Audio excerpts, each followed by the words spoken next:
سرخط مهمترین خبرها. اوکراین و روسیه راضی شدند که در نزدیکی مرز با بلاروس گفتگو کنند. سلطان کبیر و اوسیو را در دوشنبه بستند. و دزدی حدود میلیون سومانی از بیمارخانه کولوب.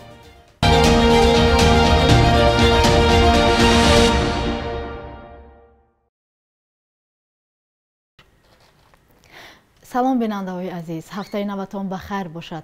خوش آمدید به برنامه نویدی بامدادی. بنا به آخرین خبرها دفتر پرزیدنت اوکراین خبر داده است که مقامات کییو و مسکو در یک مکان در مرز بلاروس با اوکراین ملاقات خواهند کرد، اما سنه و وقت آن را نگفتند. منبع در بیانیه روز 27 فوریه گفت مذاکرات حاصل گفتگوی تلفنی زلنسکی و پرزیدنت بلاروس الکساندر لوکاشنکو است و بدون هیچ شرط صورت خواهد گرفت. از این پیش رئیس جمهوری اوکراین گفته بود کشورش برای گفت و شنود صلح با روسیه آماده است، اما نه در بلاروس. ولادیمیر زلنسکی ورشاوا، براتیسلاوا، استانبول، بوداپشت یا باکو را همچون مکانی آلترناتیوی مذاکرات با روسیه پیشنهاد کرده بود. کرملین 27 فوریه خبر داد که هیئت روسیه برای گفتگو با مقامات اوکراین به شهر گومل بلاروس رفته است. به قول دیمیتری پیسکوف سخنگوی کرملین، به این هیئت نظامیون و دیپلمات‌ها شاملند. اعلامیه درباره گفت و شنود صلح در روز چهارم حمله روسیه به اوکراین صدا داد. کشورهای غربی با ضد روسیه تحریم‌های سخت جاری کرده به حمایت نظامی از اوکراین سلاح و مهمات فرستادند. یادآور می‌شویم که نیروهای روسیه از صبح 24 فوریه به اوکراین حمله کردند. مسکو آن را عملیات ویژه برای غیر نظامی کردن اوکراین می‌داند، ولی کییو و کشورهای غربی این حمله را تجاوز می‌حسابند. در حالی که مقامات تاجیکستان درباره سرنوشت شهروندان کشور در اوکراین خبری ندادند، برخی آنها خبر می‌دهند که مورد حمله قرار گرفتند. چند دیگر به منطقه نزدیک به مرز لهستان فرار کردند. شمار رسمی شهروندان تاجیکستان در اوکراین معلوم نیست و تعداد تخمینی آنها 8000 نفر گفته می شود. یک مهاجر تاجیک در اوکراین روز 27 فوریه به رادیو آزادی خبر داد که در کییف به ماشینش چند تیر زدند، اما معلوم نیست از طرف کی. اسمت الله سفروف میگوید تیر به چند جای ماشینش برخورد و خودش صحت و سلامت است. به اطلاع دریافتی بیش از 30 دانشجو و مهاجران تاجیک شب گذشته از دنیپر به ولایت لووی اوکراین هم مرز به لهستان یا پولشا رسیدند. دست کم 3 دانشجو روز 27 فوریه به رادیو آزادی گفتند که حالا منتظر درآمدن به پولشا هستند. مقامات تاجیکستان از جمله وزارت کارهای خارجی یا سفارت کشور در کییف در این باره اظهار نظری نکردند. پیشتر سفارت گفته بود آن شهروندان تاجیکستان را که میخواهند از اوکراین بیرون روند نامنویس میکنند. آژانس مبارزه با فساد در منطقه کولوب نقشه را آشکار کرد که به واسطه آن مبلغ عظیم از بودجه بیمارستان مرکزی ولایت ربوده شده است. در اساس آن 6 کارمند بیمارستان به دزدیدن 725,613 سومانی عیبدار شدند. محمود جانی رحمتزاده از شهر کولوب گزارش می‌دهد. اکثر عیبدار شدگان و نزدیکان آنها از شهر پرونده خودداری کردند، ولی یکی از آنها به رادیو آزادی گفت در نوبت اول میبایست مدیر بیمارستان به جزا کشیده میشد. حالا سرمحاسب سعید جان حیدروف، محاسب دوستمراد علیقلوف، اقتصادچی کامران تیمورشایوف، تأمیناتچی رستمبک مولانیازوف، خزینه‌داران منوچهر شریپوف و اکمل نوروز گناهکار دانسته شده‌اند. جرم آنها را سردار آژانس مبارزه با فساد در منطقه کولوب جمشید گل احمدزاده این گونه شرح داد. یعنی که خب در همین دوام 2 سال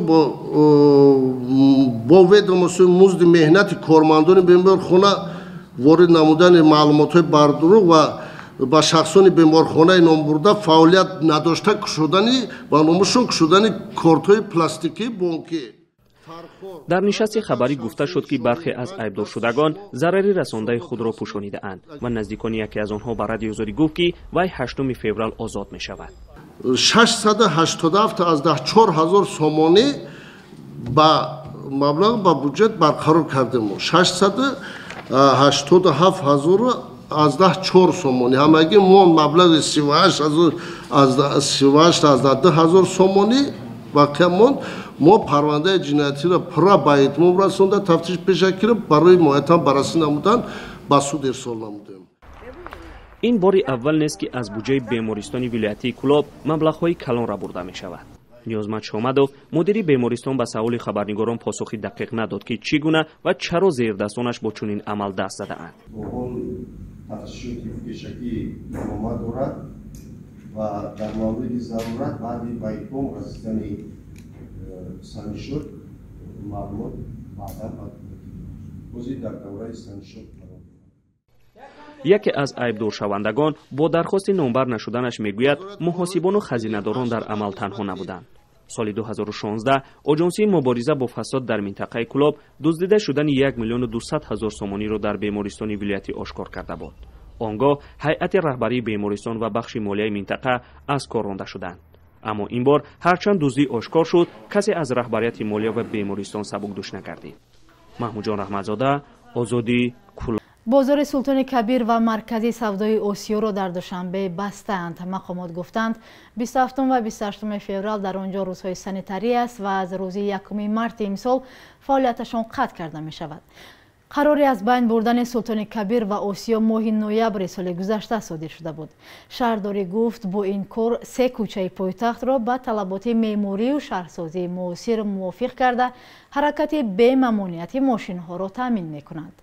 ساکنان و تاجران از تصمیم ناراضی هستند. چندی از سوداگران گفته بودند از آنها خواسته شده است در بازار نوی کوشانیان در شمال دوشنبه بروند. سلطان کبیر یکی از بازارهای اساسی فروش مسائل ساختمانی در تاجیکستان بود. آن را سال 2000 ساختند و در آنجا 1500 نفر کار می‌کردند. شروع از امروز 28 فوریه تا 6 مارس پلیس روسیه اسناد مهاجران در سنت پتربورگ مورد تفتیش قرار می‌گیرند. در این باره رسانه‌ها با استناد به سرریاستی وزارت کارهای داخلی روسیه خبر دادند. گفته می‌شود ریدها در انبارهای سبزوار در کوچه سفیسکا واقع در قسمت جنوبی این شهر را در بر می‌گیرد. نیروهای امنیتی اسناد خارجیان را تفتیش می‌کنند و همچنین افراد غیر قانونی در قلمروی کشور را بازداشت خواهند کرد. بار اول نیست که انبارهای سبزوار در کوچه سفیسکا از جانب مقامات قدرتی مورد تفتیش قرار می‌گیرند.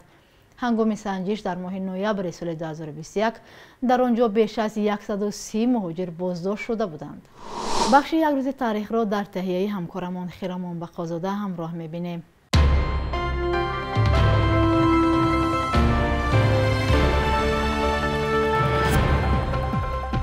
کمیسیون مجوزدهی کمیته رادیو و تلویزیون تاجیک برای ایجاد مانع و مشکلات در راه گرفتن اجازتنامه کار به شبکه‌های مستقل صدا و سیما مورد انتقاد شدید قرار گرفت. 28 فوریه سال 2008 در یک همایش در دوشنبه سیاست این کمیسیون در زمینه مانع شدن به افتتاح شبکه‌های نو چون تلاش خطرناک محدود کردن آزادی بیان و ایجاد مشکل در کار صاحبکاری و تجارت انتقاد شد. در سالهای استقلالیت در تاجیکستان 25 رادیو و تلویزیون غیر دولتی ثبت شد که 18 عدد آن فعال است. پایان فوریه سال 2020 حکومت ایالات متحده آمریکا و گروه شورشی طالبان در شهر دوحه قطر به موافقه رسیدند که به جنگ 19 ساله در افغانستان خاتمه گذاشته مذاکرات صلح را با حکومت کابل شروع می‌کنند. سازشی که از جانب بسیار کشورها با شبهه و انتقاد قبول شد راه را به مکالمه مستقیم گروه شورشی و حکومت اشرف غنی باز کرد، اما در عموم به نتیجه انجامید.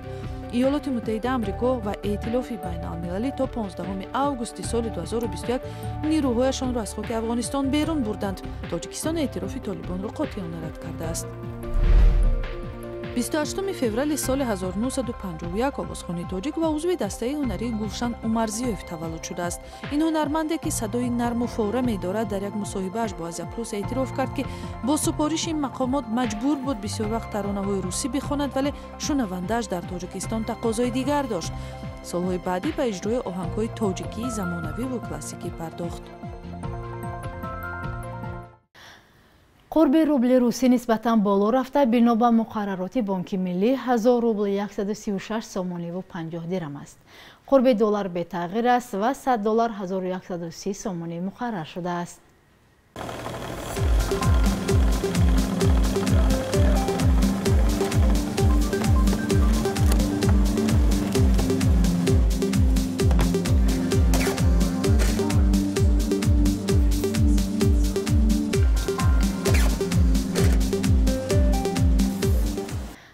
بینندگان عزیز، این بود برنامه نویدی بامدادی. فردا در همین وقت ساعت شما را منتظریم. خدا نگهبانتان.